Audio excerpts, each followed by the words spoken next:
SC Verma optical instrument का numerical 19.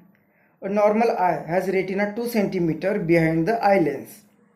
What is the power of the eye lens when the eye is पहला fully relaxed, B part में most strained.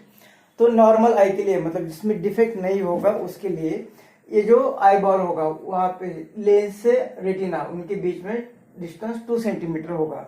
मतलब ये lens जो converge कर रहे और जहाँ पे ये स्क्रीन होगा मतलब जहाँ पे इमेज फॉर्म होगी वो डिस्टेंस 2 सेंटीमीटर मतलब लेंस से 2 सेंटीमीटर पे इमेज बन रही है मतलब वी का डिस्टेंस दिया है 2 सेंटीमीटर। अब हमें अलग अलग डिस्टेंस के ऑब्जेक्ट अगर देखना है तो ये आई लेंस की फोकल लेंथ चेंज की जाती है बाय सिलियरी मसल्स। यहाँ पे जो सिलियरी मसल्स होगी उसकी फोकल लेंथ चेंज की जाएगी। अब जब ऑब्जेक्ट बहुत ही दूर है मानो कि इन्फिनिटी पे है तो वहां का ऑब्जेक्ट अगर देखना है तो एंगल सबसे कम एंगल होगा। Angle subtended by object to the eye कम होगा तो वहां पे एंगल कम होगा। वहां पे आइस रिलैक्स्ड होगी तो वहां पे आइस रिलैक्स्ड होगी और वहां पे जो रेज को कन्वर्ट करके यहाँ पे रेटिना मिलेगा मतलब इसकी फोकल लेंथ होगी। अब वो फोकल लेंथ सबसे मैक्सिमम फोकल लेंथ होगी f is equal to F max क्योंकि वहां पे आइज रिलैक्स हो गया। आइज रिलैक्स हो गया मतलब ये जो इसकी फोकल लेंथ होगी उसका अपर्चर होगा वो थिन होगा मतलब फोकल लेंथ मैक्सिमम होगी। और हमें कहा कि उसकी पावर फाइंड करो तो पहले फोकल लेंथ फाइंड करनी पड़ेगी फिर पावर मिल जाएगी हमें। तो 1/f is equal to 1/v minus 1/u इस इक्वेशन से पहले फोकल लेंथ फाइंड करते हैं। अब ऑब्जेक्ट दूर का ऑब्जेक्ट देखना है फुल्ली रिलैक्स कब होगी जब ऑब्जेक्ट दूर होगा इन्फिनिटी पे होगा तब मतलब u की वैल्यू इन्फिनिटी लेनी है। ये फुल्ली रिलैक्स ये डेटा जो हमें बताता है कि ऑब्जेक्ट इज एट इन्फिनिटी तो u की वैल्यू ये रखेंगे और v तो यहाँ पे फिक्स है कि वो 2 सेंटीमीटर नॉर्मल आई के लिए वो डिस्टेंस 2 सेंटीमीटर ही रहेगा।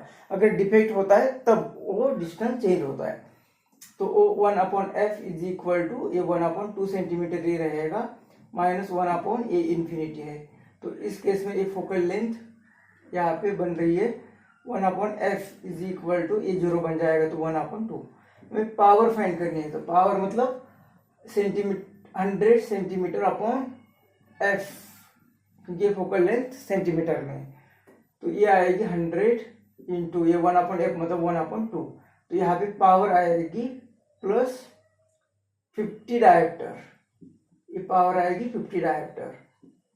अब यहाँ पे इस केस में ये आइस यहाँ पे कहा है कि मोस्ट स्ट्रेन्ड यहाँ पे कहा है कि मोस्ट स्ट्रेन्ड तो जैसे ऑब्जेक्ट को हम पास लाएंगे तो एंगल बढ़ रहा है तो फोकल लेंथ पर सबसे ज्यादा एंगल होगा उसके विद इन ऑब्जेक्ट अगर विद इन फोकल लेंथ है तो वहां पे आइज मोस्ट स्ट्रेन्ड होगा।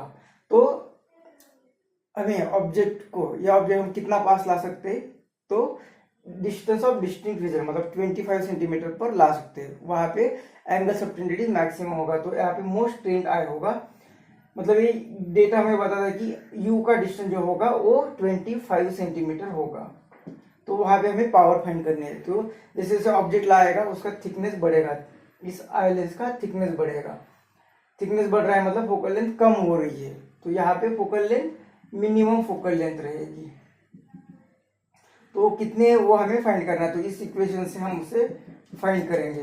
तो ये 1/f is equal to image तो 2 सेंटीमीटर पे ही बनने वाली है नॉर्मल आई के लिए वही डिस्टेंस रहेगा इक्वेशन में कहा है माइनस 1/u तो ऑब्जेक्ट 25 पे रखना है और ये माइनस आएगा तो इसे 1/f इज इक्वल टू ये 1/2 ये माइनस माइनस होगा प्लस 1/25 इनका यहाँ पे आएगा एलसीएम 50 मतलब यहाँ पे 25 से मल्टीप्लाई कर रहे हैं और प्लस यहाँ पे 2 से मल्टीप्लाई कर रहे हैं तो ये आ रहा है 27/50।